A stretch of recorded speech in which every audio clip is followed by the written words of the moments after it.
जय हिंद दोस्तों, स्वागत है आप सबके आपके अपनी YouTube channel self study Kundan Kumar में। आज बात करेंगे Bihar board Hindi class 12 chapter 4 जिसका नाम है अर्धनारीश्वर, जिसके लेखक है रामधारी सिंह दिनकर। और इस वीडियो में आप सबके लिए ये जो अर्धनारीश्वर देख रहे हैं, इस पाठ का आपको प्रश्न उत्तर कराने वाले हैं, जिसे आप सब्जेक्टिव क्वेश्चन कहते हैं। तो प्लीज आप इस वीडियो को शुरू से लेकर अंत तक जरूर देखिएगा, क्योंकि ये जो चैप्टर 4 है मेरे प्यारे बच्चों, इससे आपके बोर्ड एग्जाम में एक दो प्रश्न पूछे जाते हैं। तो प्लीज आप इस वीडियो को शुरू से लेके अंत तक जरूर देखिएगा। और अभी तक आपने चैप्टर 4 का नोट्स वाला वीडियो नहीं देखे हैं तो पहले वो देख लीजिए, क्योंकि अगर वो वीडियो अगर आप देख लेते हैं तो आपको सब्जेक्टिव में दिक्कत नहीं देगा, प्लस ऑब्जेक्टिव में भी थोड़ा मोड़ा भी दिक्कत नहीं देगा। तो जाके देख सकते हैं, जिसका लिंक हम आपको वीडियो की डिस्क्रिप्शन में डाल दिए हैं। तो चलिए हम यहाँ से स्टार्ट करते हैं और आप जाके देख सकते हैं चैप्टर 1, चैप्टर 2 और चैप्टर 3। इन सभी में आपको सबसे पहले नोट्स समझाया गया है, उसके बाद आपको सब्जेक्टिव, इसके बाद ऑब्जेक्टिव, इस तरह से आपको पढ़ाया गया है। तो जाके जरूर देखिए, वीडियो के डिस्क्रिप्शन में लिंक डाल दिए हैं, वहां पर क्लिक करके आप देख सकते हैं।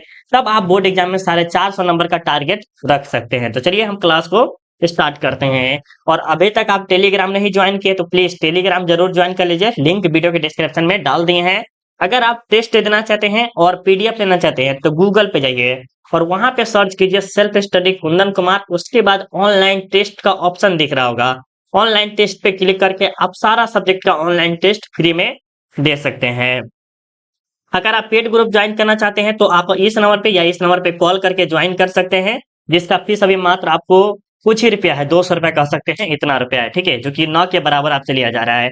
देखिए ये जो आपके सामने दिखाई कौन दे रहा है, रामधारी सिंह दिनकर है, जो कि हम पहले वाले वीडियो में हम अच्छे से समझा दिए थे, लेकिन फिर भी हम आपको थोड़ा मोड़ा समझाने की इसी में कोशिश करते हैं। सबसे पहले जो जन्म हुआ था 1908 में, मृत्यु जो हुआ था 1974 में, जो कि छात्र आंदोलन था उसी समय। और ये जो है बिहार के जाने माने व्यक्ति है रामधारी सिंह दिनकर, जो कि कहाँ से, सिमरिया बेगूसराय बिहार, जहां पर जो है ना सिमरिया में क्या किया जाता है, स्नान वगैरह किया जाता है, अभी जानते होंगे, ठीक है। वहां पर एक अच्छा सा क्या कहते हैं, देवी गंगा जैसा ही है, वहां पर स्नान वगैरह करने जाती है। इनके माता पिता का नाम जो था मनरूप देवी एवं रवि सिंह था। याद रखिएगा ये सब बहुत ही ज्यादा इंपॉर्टेंट है, किसके लिए, ऑब्जेक्टिव के लिए। तो प्लीज पहले नोट्स देख लीजिए, क्योंकि उस नोट्स में अच्छे से समझाया गया है, ठीक है। देखिए ये सब रेणुका हो गया, कुरुक्षेत्र हो गया, हारे को हरि नाम। देखिए जो भी ये जो ब्लू कलर में किया गया है मेरे प्यारे बच्चों, बहुत ही ज्यादा इंपॉर्टेंट है। और ये खास कर तो और ज्यादा इंपॉर्टेंट है, क्या, संस्कृत के 4 अध्याय और शुद्ध कविता की खोज, ये सब वेरी वेरी इंपॉर्टेंट है। देखिए संस्कृत के 4 अध्याय पर क्या किया गया है, उसे साहित्य अकादमी पुरस्कार दिया गया था। और वहीं पर जो है एक उर्वशी है, उसे भारतीय ज्ञानपीठ पुरस्कार मिला गया था। और ये जो पूछा जा सकता है कि रामधारी सिंह दिनकर किस युग के थे, तो छायावाद युग के थे। और यहाँ पर जो आप देख रहे हैं शिव और पार्वती जी का जो रूप देख रहे हैं, और एक तरफ शेर है और एक तरफ क्या है, गाय का जो रूप देख रहे हैं, इसमें ही बताया गया है, जो कि हम पहले वीडियो में बता दिए हैं कि अर्धनारीश्वर का जो अर्थ होता है प्यारे, अर्धनारीश्वर का जो अर्थ क्या होता है, यहाँ पर सॉरी नहीं, तो अर्ध मतलब क्या होता है, आधा, क्या होता है, आधा। और नारीश्वर मतलब जो होता है नर और नारी, क्या होता है प्यारे, नर और नारी, मतलब कि आधा नर और आधा नारी के बारे में आपको अच्छे से अध्ययन करना है। तो अगर आप शिव और पार्वती माता के बारे में जानते हैं तो आप आसानी से लिख सकते हैं, ठीक है। और ये जो आप सारांश देख रहे हैं, ये भी ज्यादा खासकर इंपॉर्टेंट है आपके लिए। आज का जो क्लास है स्पेशली क्या है, आपके पाठ का प्रश्न उत्तर कराने वाले हैं, जिसे आप सब्जेक्टिव क्वेश्चन कहते हैं। और इतना आसान भाषा में समझाएंगे कि बोलेगा सर बहुत ही मजा है, और कमेंट करके भी जरूर अच्छा सा जाइएगा। तो चलिए हम क्लास को स्टार्ट करते हैं बिना किसी देरी के। तो यहाँ पर सबसे पहले एक नंबर में क्या कह रहा है, वो देखने से पहले मेरे प्यारे बच्चों, अभी आपको क्या करना है, वीडियो को लाइक कर देना है। अगर अभी तक आपने वीडियो को लाइक नहीं किया तो प्लीज आप लाइक कर दीजिए, और एक बार अपने दोस्तों को जम के शेयर कर दीजिएगा, ताकि मुझे और अच्छा सुकून मिले कि हाँ बच्चे हमारे लिए बहुत ही अच्छा कार्य कर रहे हैं, तो हमें भी उनका कार्य करना चाहिए, ठीक है। ठीक है, सबसे पहले एक नंबर में क्या कह रहा है प्यारे, प्रश्न को देखिएगा। यदि संधि की वार्ता कुंती और गंधारी के बीच हुई होती तो बहुत संभव था कि महाभारत न मचता। लेखक के इस कथन से आप क्या सहमत है, अपना पक्ष रखे। देखिए यहाँ पर कहा जा रहा है कि जैसे महाभारत के जब युद्ध हुआ था, तो इसमें क्या था, एक तरफ था कौरव और एक तरफ से पांडव था। महाभारत के युद्ध में क्या था, एक तरफ से कौरव और एक तरफ से क्या था, पांडव था। लेकिन कौरव और पांडव को हटा दिया जाए और उसके बदला में कुंती रहे और गंधारी रहे, ये दोनों महिलाएं हैं, क्या है, महिलाएं हैं। तो इन दोनों के बीच बहुत संभावना थी कि महाभारत न होता, बिल्कुल सही बात है। अगर आपने देखा होगा गांव वगैरह में तो क्या होता है, अरे दो गर्ल के बारे में ही देख लीजिए ना, आपस में मारपीट नहीं करते जल्दी, गाला गलौज में एकदम नंबर वन रहती है। न तो चुरकी पकड़बो तोरा लम्बा नचाई दो रे वही सब जो हो जाता है, ये बहुत चलता है। लेकिन लड़का में क्या होता है, गर्दा उड़ा देता है दोनों में, ठीक है। इस तरह से समझ सकते हैं। अब चलिए आगे देखते हैं, उसका उत्तर समझते हैं बेहतरीन तरीका से। देखिए उत्तर में क्या कह रहा है कि यह पंक्ति रामधारी सिंह दिनकर द्वारा रचित अर्धनारीश्वर पाठ से लिया गया है। बिल्कुल सही बात है। इसमें रामधारी सिंह दिनकर कहते हैं कि कृष्ण और दुर्योधन के बीच न होकर गंधारी और कुंती के बीच युद्ध हुआ होता तो संभव नहीं था कि महाभारत होता है। पुरुष को युद्ध के समय यह भी नहीं पता होता है कि उसके रक्तपात के पीछे सिंदूर बहने वाली क्या क्या हाल होगा। दिनकर जी का यह कहना बहुत ही सही है, क्योंकि पुरुष कठोर और स्वभाव से उग्र होते हैं, लेकिन महिला कोमल और कठोर होती है, नहीं होती है। अब देखिए यहाँ पर क्या कह रहा है, बेहतरीन तरीका से आपको समझाएंगे महाभारत के बारे में। यहाँ तो कुछ अलग ही दिया गया है, वेट कीजिए। चलिए यहाँ तक तो ये पढ़ लिए, अब हम आपको समझाते हैं कि यहाँ पर क्या कहना चाहता है। देखिए रामधारी सिंह दिनकर का कहना सही है कि अगर महिला के बीच में जो होता है ना युद्ध, तो बड़ा बड़ा का युद्ध नहीं लेता है, लेकिन पुरुष के बीच में जब युद्ध होता है तो वो महाभारत रूप ले लेता है। कैसे, देखिए पुरुष जब युद्ध के समय यह नहीं पता होता है कि उसके पीछे रक्तपात है, मतलब कि नहीं होता है कि अगर आप मर जाइएगा, जैसे लड़का में अगर शादीशुदा कर लेता है तो क्या होता है, अगर उसके हस्बैंड मर जाते हैं, जैसे उसके शादी हो गया, उसके बच्चे हैं, अगर वो मर जाएंगे तो क्या होगा, उसका परिवार बढ़िया से उजड़ जाएगा। लेकिन ये नहीं सोचते कौन, पुरुष, जब युद्ध होता है तब। लेकिन महिला सोचती है, महिला सोचती है प्यारे, महिला इस समय थोड़ा सा आगे है कह सकते हैं, ठीक है। दिनकर जी का कहना बहुत ही सही है भाई, क्योंकि पुरुष कठोर है, बिल्कुल वो एकदम तरह से शक्तिशाली भी है सब चीज, और स्वभाव से उग्र है, एकदम बदमाश तरह से टाइप के है। उग्र मतलब नहीं होता चिड़चिड़ापन वाला, वो है। लेकिन महिला क्या है, कोमल है, फूल की तरह है, और कठोर नहीं है। और महिला जो है क्या है, कठोर नहीं है। लेकिन कोई कोई महिला ऐसा भी है जो सुपनेखा जानते होंगे आप सब, वो है ठीक है, सुपनेखा का है। तो ये प्रश्न मुझे उम्मीद है कि आपको समझ में आ गया होगा। अब चलिए सेकेंड और प्रश्न को देखते हैं अच्छे से। और यहाँ पर कह रहा है कि अर्धनारीश्वर की एक कल्पना क्यों की होगी, आज इसकी क्या सार्थकता है। देखिए अर्धनारीश्वर में जो है एक कल्पना, एक कल्पना का अर्थ हुआ कि एक आदमी, एक आदमी। पहले क्या था, जैसे अगर आपने देखा होगा कि प्राचीन काल में, उससे भी प्राचीन थोड़ा सा मतलब कह सकते हैं नवपाषाण काल में या पूरा पाषाण काल में, ये सब जो काल में क्या था, स्त्री और पुरुष क्या थे, साथ साथ कार्य करते थे। जैसे हो गया खेती करना, शिकार करना, जो भी करते थे वो साथ साथ करते थे। लेकिन आज के जमाना में क्या हो गया है, एक हो गया है, क्या हो गया, अलग अलग हो गया, कि लड़की का क्षेत्र हो गया चूल्हा चौरा, और लड़का का हो गया बाहर कमा उमा के खाने के लिए, ठीक है। तो चलिए इसका उत्तर देखते हैं, उसके बाद आपको समझ में और अच्छे से आ जाएगा। देखिए अर्धनारीश्वर में शंकर और पार्वती का कल्पित रूप के बारे में बताया गया है। बिल्कुल हम आपको बताए थे कि शंकर जी के बारे में और पार्वती माता के बारे में, ठीक है। जिसका आधा अंग पुरुष और आधा अंग नारी होता है, किसका, अर्धनारीश्वर का अर्थ, ठीक है। रामधारी सिंह दिनकर कहते हैं कि नर और नारी पूर्ण रूप से समान है। बिल्कुल, अगर जितना पावर जो है पुरुष में है उससे थोड़ा कम नारी में है, लेकिन क्या है, समान है। क्या है प्यारे, समान है। उनमें से एक गुण दूसरे के दोष नहीं हो सकते। अगर मान लीजिए, अगर मान लीजिए कोई लड़की आपने ज्यादा अधिकतर तो नहीं देखा होगा कि गर्ल आपको पढ़ाता हो जल्दी, आप देखे होंगे तो आप याद कीजिए, अभी से लेके जैसे 1 से क्लास लेके आप 12वीं क्लास के भी बच्चे हो गए हैं, तो आप देखे होंगे कि वहां पर जो होगा 90% जो है क्या है, पुरुष आपको पढ़ाते हैं। आप 10% से 20% ले सकते हैं, क्या करते हैं, महिला आपको पढ़ाती है। ये सही बात है कि नहीं प्यारे, एक बार कमेंट करके बताइएगा। अधिकतर देखिएगा तो, लेकिन अभी क्या है, धीरे धीरे नॉर्मल हो रहा है। अभी भी आप देखिएगा तो महिला शिक्षित हो रही है, अच्छी बात है, अच्छी बात है, पढ़ाना चाहिए। आप सभी पढ़ाइए, अच्छी बात है, छोटे छोटे बच्चे को पढ़ाइए, ठीक है। नहीं हो सकती, बल्कि उसमें गुण की वृद्धि होती है। अगर आप कोई काम करते हैं, जैसे मान लीजिए कि अगर आपको खाना बनाना, लड़का है, अगर आपको खाना बनाने का गुण है, लड़की से भी अच्छा बना रहे, तो क्या है, आपके अंदर गुण बढ़ रहा है ना, कि ये क्या है, दोष नहीं हो सकता है। लेकिन वर्तमान में अर्धनारीश्वर के गुण देखने को नहीं मिलती है।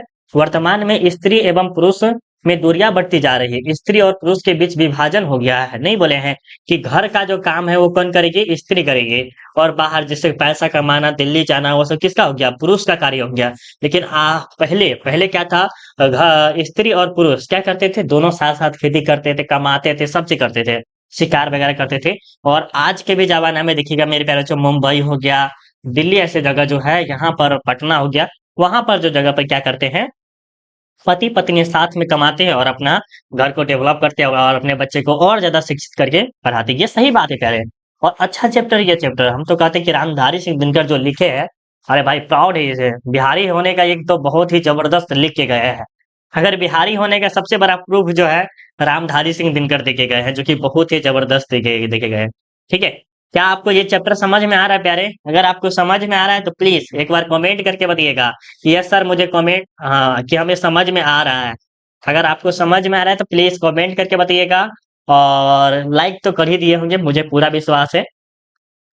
3 नंबर में देखिए क्या करे कि रविंद्रनाथ प्रसाद और प्रेमचंद्र के चिंतन से दिनकर क्यों असंतुष्ट है। चिंतन मतलब जो होता है तर्क करना, बातचीत करना, एक तरह से कह सकते हैं। ठीक है, तो यहाँ पर जो है रविंद्रनाथ और यहाँ पर जो है प्रसाद जी और प्रेमचंद्र बातचीत करते हैं किसके बारे में, स्त्री और पुरुष के बारे में, जिसमें जो दिनकर जी है वो क्या है, असंतुष्ट है, मतलब कि उनकी बातों से असंतुष्ट है। तो चलिए क्या बात हुई थी जो कि देखते हैं अच्छे से।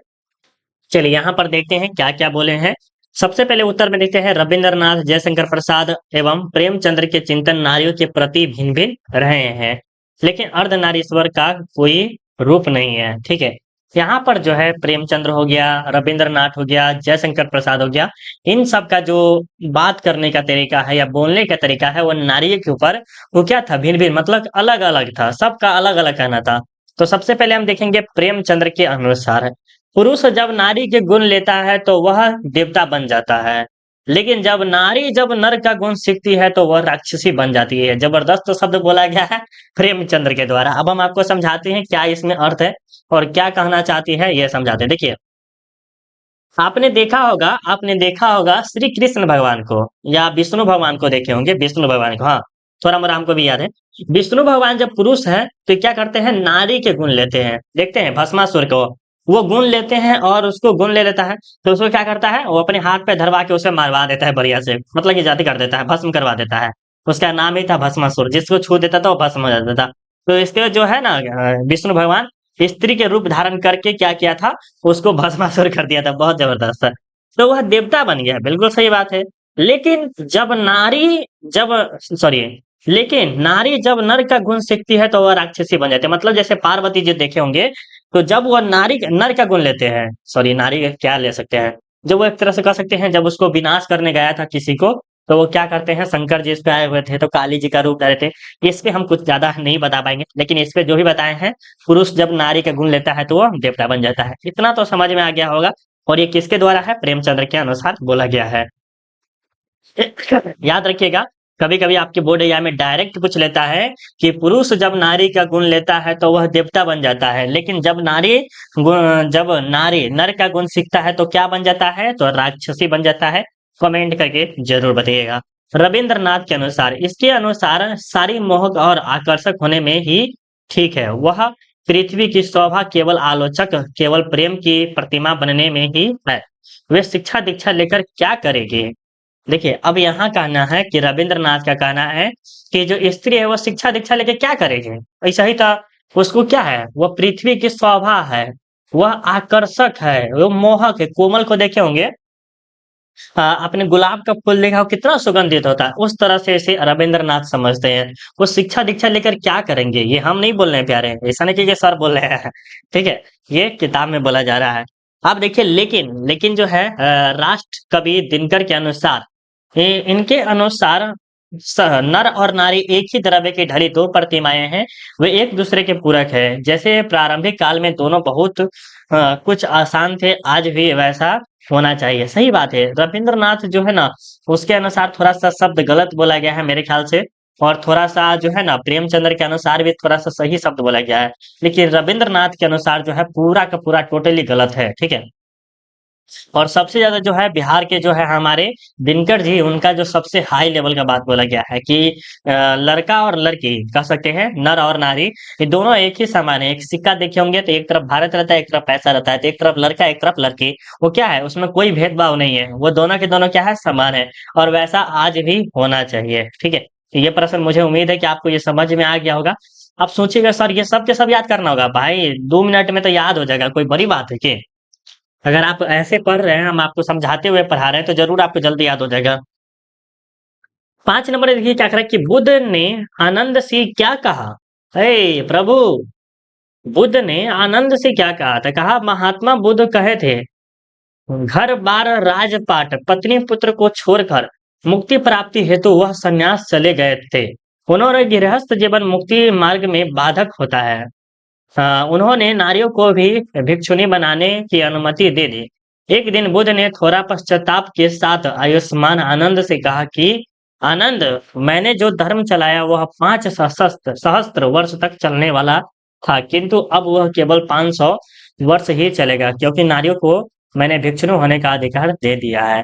तो इसमें राजपाट के बारे में बताया गया है कि अगर स्त्री अगर इसमें जुड़ जाती है तो जितना चलना चाहिए उससे थोड़ा सा कम चलेगा, एक तरह से कह सकते हैं, ठीक है।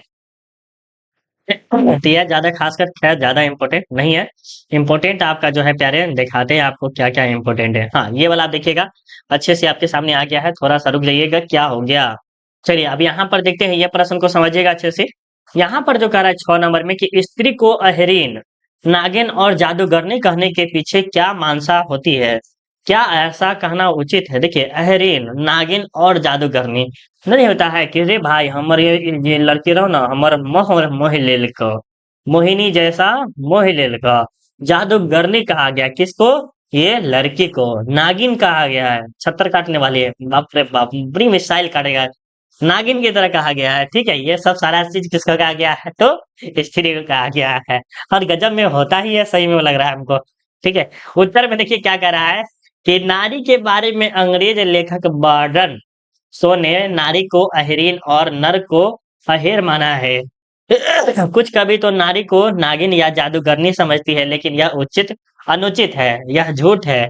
वास्तव में नर और नारी दोनों में विकार है एक तरह से, ठीक है। सही बात है, इसे ऐसा नहीं बोलना चाहिए कि जो नारी है वो क्या है, नागिन कैसे हो सकती है, जादूगरनी कैसे हो सकते हैं। आप उसके पीछे जाते हैं तभी तो आप होते हैं ना। आपका मुंह लेता है तो आपकी गलती है, हमारी गलती है कि हम उसके चुंगल में आ जाते हैं या लोभित हो जाते हैं, जो कहिए प्यारे, ठीक है। लड़का सब समझ रहा होगा कि सर आज इतने बहुत बढ़िया समझा रहे हैं कि तो सबसे पहले लड़का लाइक करेगा, और उसके बाद लड़की जब जिसको गुस्सा आ रहा है वो भी लाइक करेगा, ठीक है। समझ रहे हैं ना। ठीक है विनोद, चलो विनोद बढ़िया से समझ में आ रहा है ना। चलो आगे चलते हैं। चलिए आप आगे देखते हैं, 7 नंबर में देखते हैं यहाँ पर क्या कह रहा है। नारी की पराधीनता कब से प्रारंभ हुई है। देखिए नारी की पराधीनता जो प्राचीन काल से चलता आ रहा है, लेकिन आज के जमाना में धीरे धीरे खत्म हो रहा है। तो देखिए उत्तर में आपको लिखना है कि राष्ट्र कवि दिनकर के अनुसार रानी की पराधीनता तब प्रारंभ हुई जब मानव जाति ने कृषि का आविष्कार किया। मतलब कहा जा रहा है कि नारी की पराधीनता तब स्वीकार हुआ, मतलब कि चालू हो गया कि जैसे लड़का ये काम करेगा और लड़की ये काम करेगा, उस समय चालू हो गया। कब, जब कृषि का आविष्कार हो गया उस समय। पहले जो था खेत वगैरह जो करते थे वो साथ साथ करते थे, ठीक है। इसके चलते नारी घर में और पुरुष बाहर रहने लगा। यहाँ से जिंदगी दो टुकड़ों में बट गया, घर का जीवन सीमित और बाहर का जीवन विस्तृत हो गया। विस्तृत मतलब क्या होता है, फैला होता है, एक तरह से कह सकते हैं, बहुत दूर में फैला हुआ है। छोटी जिंदगी नारी के लिए हो गया और बड़ी जिंदगी पुरुष के अधीन हो गई। तो ये बेकार है प्यारे, एक तरह से कह सकते हैं। नर और नारी के दोनों को छूट मिलना चाहिए, वो अपना जीवन खुद जी सकती हैं बढ़िया से, बट उससे भी डिपेंड होना चाहिए, उससे भी थोड़ा सोच समझ के कार्य करना चाहिए, आने वाले समय उसके लिए अच्छा हो, ठीक है। समझ गए, यहाँ तक तो आपको समझ में आ गया होगा। अब आगे देखते हैं, एक प्रश्न दो प्रश्न, एक प्रश्न और होगा, ठीक है। ये 9वां प्रश्न आपके लिए आ रहा है, जस्ट आपके सामने आ जाएगा। देखिए ये प्रसंग जो होता है प्यारे, ये 5 नंबर का होता है। और ये जो प्रसंग को हम कह सकते हैं एमवीवीआई कर सकते हैं। क्यों बोलिए, क्यों ये प्रसंग जो एमवीवीआई होता है प्यारे, क्योंकि देखिए जो प्रसंग होता है वो आपके बोर्ड एग्जाम में आने का बहुत ज्यादा चांस होता है। क्या होता है, बहुत ज्यादा चांस होता है। तो प्लीज 4 आपको दिया जाता है जिसमें 2 बनाना रहता है, 2 या 1 समथिंग, हमको थोड़ा सा मिस्टेक हो रहा है। अब देखिए यहाँ पर 5 नंबर में निम्नलिखित प्रसंग व्याख्या करें। तो प्रत्येक पत्नी अपने पति को बहुत कुछ उसी दृष्टि से देखती है जिस दृष्टि से लता अपने वृक्ष को देखती है। कहा जा रहा है कि प्रत्येक पत्नी अपने पति को, अरे भाई पत्नी जो होती है ना, अपने पति को इतनी अच्छी दृष्टि से देखती है या बहुत कुछ उसी दृष्टि से देखती है जिस दृष्टि से लता क्या करती है, वृक्ष को देखती है। ठीक है, लता नामक वही पेड़ पौधा कह सकते हैं वो है। ठीक है, अब आगे देखते हैं यहाँ पर क्या कह रहा है। उत्तर बहुत अच्छा है। कह रहा है कि प्रस्तुत पंक्ति रामधारी सिंह दिनकर, अच्छा बताइए तो अच्छा, पत्नी जब घर में रहती है और पति जब घर आते हैं तो किस दृष्टि से आप देखेगा? ये दारू वारू पी के आए लोग जरूर, नटंगबाजी कर तो दारू वारू पिया है जरूर है, इस तरह इस दृष्टि से देखता है। ठीक है, ये सब होता है। अब देखिएगा आने वाले समय में। हो गया रामधारी सिंह दिनकर द्वारा रचित अर्धनारीश्वर पाठ से लिया गया है। क्या किया गया है? अर्धनारीश्वर पाठ से लिया गया है। इस पाठ में लेखक ने नारी की पराधीनता के बारे में बताया है। प्रारंभिक काल में नारी दूसरों पर निर्भर नहीं रहती थी, वह स्वयं आखेट करती थी। मतलब कहा जा रहा है जब कृषि का विकास नहीं हुआ था, मतलब जब कृषि का प्रचलन नहीं हुआ था, उससे पहले क्या करते थे, ये जो स्त्री है क्या करती थी, खुद पे डिपेंड होती थी और वो खुद से कार्य वगैरह करती थी। ठीक है, लेकिन कृषि के आविष्कार होने से नारी पुरुष पर निर्भर होने लगी है। जिस प्रकार लता अपने अस्तित्व के लिए वृक्ष पर निर्भर रहती है। अब देखिए क्या कहा जा रहा है, एक तरह से समझिएगा, ये बड़ा सा वृक्ष है प्यारे। ठीक है, हमको वृक्ष वगैरह कुछ भी पारने नहीं आता, पौधा हमको चित्र में जो है ना, हमको कहेगा तो जीरो हमको मिलेगा। ठीक है, हम तभी पार कर देखते हैं। ठीक है, ये हो गया चित्र आपका। ठीक है, एक चित्र है और एक छोटा सा चित्र है प्यारे। ठीक है, एक छोटा सा चित्र है, यहाँ पर देख लीजिएगा आपके सामने क्या है, छोटा सा एक चित्र है, देखते रहिएगा। अब थोड़ा सा हम पारने की कोशिश कर रहे हैं। ठीक है, देखिए छोटा सा चित्र हम पार रहे हैं। अरे छोड़िए, आप देखिए नहीं पार आ रहा है, क्या कीजिएगा आप देखिए, आप पार के दिखाते हैं। राइट, देखिए एक दंड ये हो गया, ये हो गया। ठीक है, ये क्या है, बड़ा वृक्ष है और ये इसके छाया में रह रही है। कौन रह रही है? पुरुष। ये आपके नारी हो गया यार, नारी। ठीक है, नारी। और ये हो गया नर। नर मतलब क्या होता है? लड़का, और नारी मतलब लड़की ले सकते हैं। उसी प्रकार पत्नी अपने पति पर निर्भर होने लगी। ठीक है, ये बड़का पेड़ है, ये छोटका पेड़ है। ठीक है, होने लगी। आज प्रत्येक पुरुष अपनी पत्नी को फूलों से आनंदमय समझता है। बिल्कुल गलत समझना है, गलत समझा जाता है। अगर आप अपनी पत्नी को फूलों से भी अच्छा समझते हैं, बेकार है भाई जिंदगी। उसे भी कुछ काम दीजिए, उसे भी कुछ करवाइए ताकि अच्छा खासा रहेगा। वो आने वाले समय में क्या पता आपको क्या हो जाए, क्या पता आपको क्या हो जाए आने वाले समय में। तो वो अकेला तो घर को संभाल सकती है ना, ऐसा स्थिति बना के जाइए कहीं भी। ठीक है, अतः नारी की पराधीनता के कारण अपना अस्तित्व खोती जा रही है। सुख और दुख, प्रतिष्ठा और अप्रतिष्ठा, यहाँ तक जीवन और मरण पुरुष पर ही निर्भर है। ये मतलब कि जीना कैसा है, मरना कैसा है, सब के सब डिपेंड हो गया है पुरुष पे। ये खाना खा लूं ना तो खाना खाना है, सो जाओ सो जाओ सो जाओ तो सोना है, फिर चलो ना घूमे तो घूना होना है। मतलब कि पूरा के पूरा डिपेंड जो है पुरुष पे है। कौन? स्त्री। ये 100% प्योर लिखा गया है भाई, बहुत अच्छा है। ठीक है, सैल्यूट है बिहार के जो हमारे बेगूसराय के हैं। बहुत खुशी की बात है कि ऐसा भी जो है ना निबंध वगैरह जो है लिख के जा सकते हैं। चलिए आगे देखते हैं कि जिस पुरुष में नारी नहीं है वो अपूर्ण कैसे हो सकता है भाई? जिस पुरुष के स्त्री नारी नहीं हुआ तो वो अपूर्ण हो गया? ऐसा नहीं हो सकता है। अरे हमको खाना नहीं बनाने आ गया तो क्या इसका मतलब कि हमारा पूर्ण है? नहीं यार, ऐसा बात नहीं हो सकता। प्रस्तुत पंक्ति रामधारी सिंह दिनकर द्वारा रचित अर्धनारीश्वर पाठ से लिया गया है, जो कि एक निबंध है। ठीक है, याद रखिए।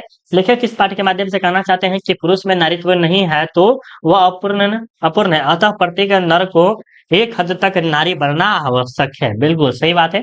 अगर आपको खाना बनाने नहीं आता है तो आप खाना बनाने के सीखिए, तब आप नर और नारी का दोनों गुण लेके बैठिएगा।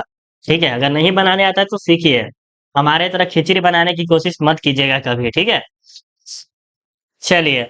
और ये आपका लास्ट प्रश्न है जो कि बहुत ही बेजोर होने वाली है। 9 नंबर देखिए क्या करें कि भी जिसे भी पुरुष अपना कर्म क्षेत्र मानता है वह नारी का भी कर्म क्षेत्र है। कैसे? देखिए, पुरुष अपना कर्म क्षेत्र मानता है कि हमें अपने बाल बच्चे को अच्छा से अच्छा सुख सुविधाएं देना चाहिए। उसी तरह ये जो स्त्री कर सकते हैं, ये नारी कर सकते हैं, वो भी अपना कर्म क्षेत्र मानती है। कैसे? देखिए उत्तर में देखते हैं।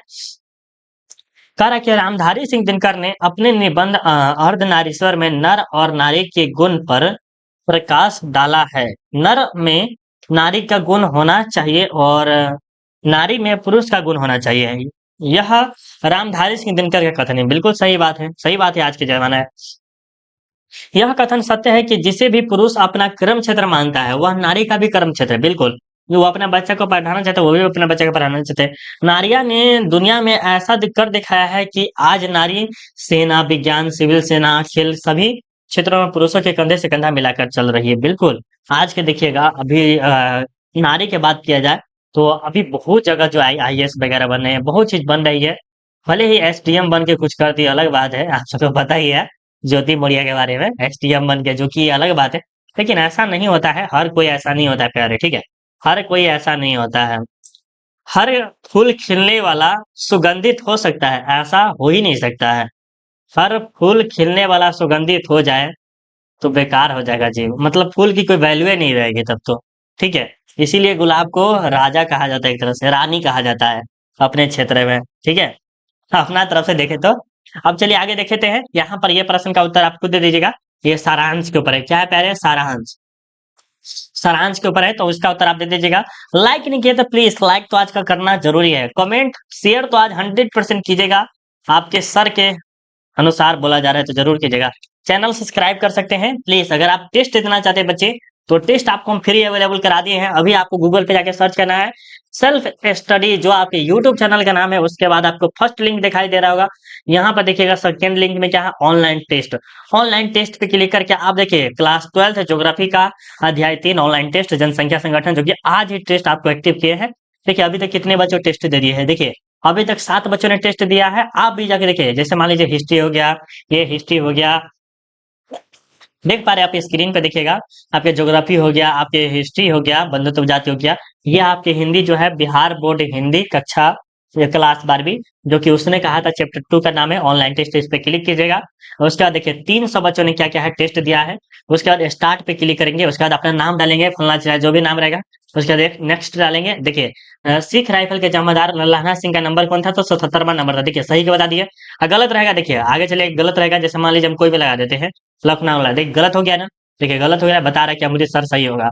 तो इस तरह से आप सभी सब्जेक्ट का टेस्ट आप फ्री में दे सकते हैं बिना किसी पैसा के। और वही बात करें हिंदी पे क्लिक कीजिएगा तो आप चैप्टर वाइज ये सब पढ़ सकते हैं फ्री में, ठीक है। तो आज का क्लास कैसा लगा स्पेशली कमेंट करके बताइएगा। अगर आप पेड ग्रुप ज्वाइन करना चाहते हैं तो इस नंबर पे या इस नंबर पे कॉल करके ज्वाइन करके कॉल कर सकते हैं, ठीक है। अब मिलते हैं अगले वीडियो में। अब आपको मिलेंगे ऑब्जेक्टिव में, जो कि बहुत ही मजेदार ऑब्जेक्टिव में होने वाला है। अभी के लिए बाय बाय, जय हिंद, जय भारत।